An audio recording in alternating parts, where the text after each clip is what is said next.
Have you guys ever seen something as cool as this? What are they? Well, these are the brand new Fireball V-blocks, and they're one of my favorite tools to use on a fixture table. And I want to show you guys how to use them. So what is a V-block? Well, a V-block is generally designed to hold round tubing or material. You can put the V in a hole, and a piece of round tube goes into that V. This centers the tube and controls its elevation and keeps it from rolling. But that's the general idea of what a V-block is used for. So let's start at the top.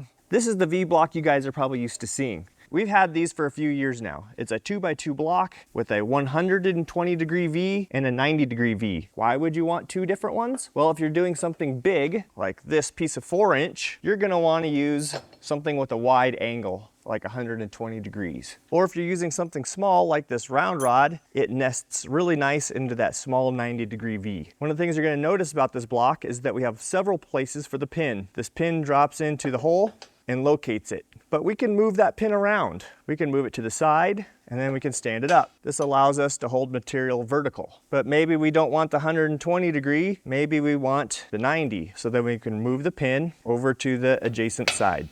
Just like that. Now the other thing you're gonna notice is that we use 3/4 holes and pins. Why do we do this? This way we can actually bolt this block to something. We can use these threaded bolt holes to bolt this block to a riser, just like that. We can control the axes, we can calibrate where we want it to land, and then we can torque it down and then it will stay. So now that you've seen this original block that we've had for a while, which is one of my favorites, let's look at some of the new designs. So these are our new pyramid blocks. They're still 2x2. They have a single pin in the bottom. And what these are designed to do is give you a V. But now if you have some really large material, by going with a pyramid design, we can space the blocks further apart and widen the V out. This drops the V deeper and gives you even more of a bigger hold on larger material. Essentially, we can create a V just about as wide and as far apart as we want with this design. The other neat thing about the V is that we can also use it to center tubing. So it can land inside of a round or square, and I'll show you some of the benefits to this here in a minute. But this is a neat feature. All of these blocks are machined on all sides. On to the next one. This is my new little favorite block right here. It's a 2x2 with some corners cut out in it and a V in the top, and it's 1 inch wide. What you're gonna notice is that it's its own little square. You can square small stuff up to it and clamp it. It has a V on the top, and they're supposed to be used together.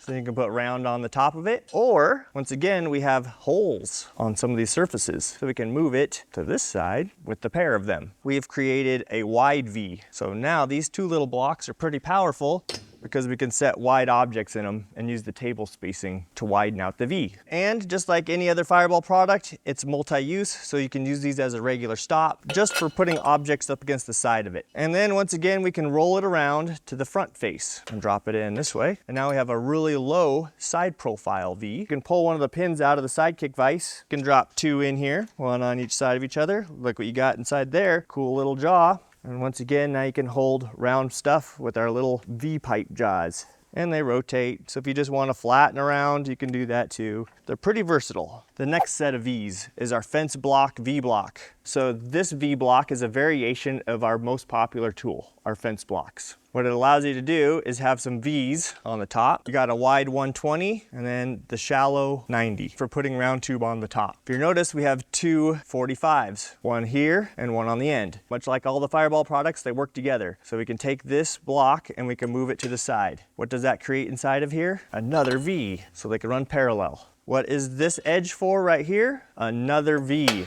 More V's than you know what to do with. And like I said before, we can space these out as far as you want. And then also you have a nice big flat surface on the back here, so you can bump material up to it, just like that. Theoretically, creating a V between the block and the table, giving you a nice stop. So let's say we wanted to be perpendicular in line with the holes, then we're gonna use these two bolt spacing. But if we wanna be at a 45, we're gonna need to change that. So you can just unthread this one pin and move it over to this one. And now it'll go in on a 45. I know you're gonna say, Jason, I don't want it to go right in the hole. I might need to move it a little bit and put it in a weird position. You're gonna use something like this. This is the double wide tooth block chassis You can see we have slots and teeth. And when you put this in the hole with a pin, now you can see we can move the V anywhere we want. And then when we lock the bolt down, now it's stuck in position. So that's our 1 inch wide by 2 fence block V block, but we've also went crazy and made you this, the 2 inch wide. We get the same V as before, 120s and 90s, and all the same surfaces. But the wider block gives you even more stability. It's even more beefy than these guys. What you get when you put 2 of these together is a really tight, low V for small material. And once again, you can always move them apart as far as you want.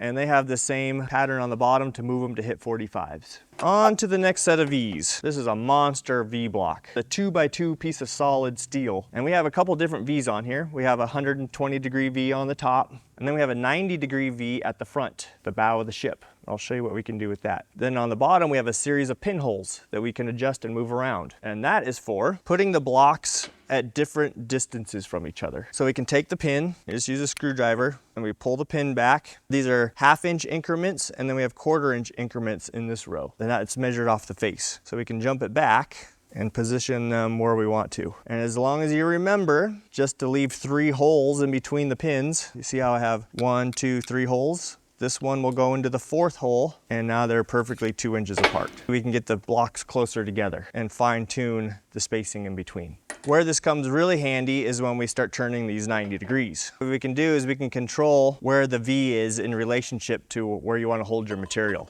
which could be helpful. And when you're not using them as a V, you got a big block and a big surface to clamp to. This might even be nice for splicing round together, where you got 2 pieces and you might want to stitch them together for making a joint because they're nice and long and nice and straight. Now let's talk about elevation. So the easiest way to adjust the height is just to use some shims. Put a shim under the block and you can control the height that way. Let's just say you wanted to get a little bit higher off the table, but still wanted to stay center in the hole. Well, what we can do, we can rob one of the pins off with the pliers. And because we use 3/4 system, you can unthread this pin and thread this rod in, making a V on a stick. Then we can grab another block like this 2-inch shim and set it on top of it. That's just probably the simplest way to control some elevation. So let's talk about the next way we can do it. One of the reasons why we picked 3/4 hole is because it's DIY friendly, which means you can just pick up some all thread, like this 3/4 10, some cheap nuts. Everybody probably has this in their workshop. You can thread it into the bottom of the block. And now you have precision elevation changes with the nut, and it's cheap. And you can always bolt this to the table or fixture. So you can go into a riser and then you can bolt it there. If we wanted a 1-inch offset, we could definitely do that. We could just drop a shim in here like this, then pull it back into the shim. Pretty clever. There's a million ways to do this. That's what makes this table system so versatile. This is why the 3/4 hole is better than like a 28mm hole or a 16mm hole or even a 22mm hole. We can use regular bolts and fasteners to work with this table. And I think that's the way it should be done. This allows you to DIY your own fixtures and drill your own holes. That's easy, and then acquire 3/4 hardware that's readily available. What do you think we got here? This looks kind of crazy, right? Remember, we can also switch and use threaded rod with these guys too. Let's talk a little bit more about elevation changes. We can put 2 tooth blocks on top of each other. With our tooth block washer, we can adjust the height, lock it down with your trusty all threaded bolts there. Now we have some elevation control, and we have some offset control. It's just really simple. We don't have to overcomplicate anything. Threaded rod works just fine. Let's set up another little scenario. Let's just say this is a piece of tubing that we want to have held at an angle. How would we do that? Well, to set an angle, we just need the 2 points. For this instance, I'm gonna use just our little 2x2x1. I'm gonna thread him in here, just like this. I'm gonna leave him loose for right now. Any bolt will work, but you can use something fancy like this. Just thread him into here. I'm gonna leave him loose for right in a second. And now, when I set my angle of my parts, you see how the block centered on it. And now I can come back with the tool and tighten it up, locking those 2 points in position. Now the question is, how do you hold it there? Well, I like to use this clamp right here. This is the double dragon. I still don't quite have a name for it. But what you can do is you put it into the riser like this, and now you can tighten it up. And you can squeeze it down, locks the rotation and everything. And then you can put one up here just like that. We would use this one mainly if this was a piece of square tubing that we'd want to push up against the back of the block. But this tool gives me some precision to move in and out, just kind of capture it that much better. Very cool setup. Let's just say this tubing is here. We would need to do some welding around the outside. We have multiple tubes coming in around the surface, so we can't really grip onto it around the outside. How would we do that? Well, we're going to use the pyramids. We're going to unthread our pin. We're going to bolt them to this riser. Now, if you notice, this is a single tooth washer with a bolt, and we're going to bolt it together just like this. These teeth on this washer is going to engage with the teeth on the side of this block. That's going to set an exact elevation and not allow this lock to slip or slide. Once you get it close, you can see we can adjust the elevation, and then I can lock it in.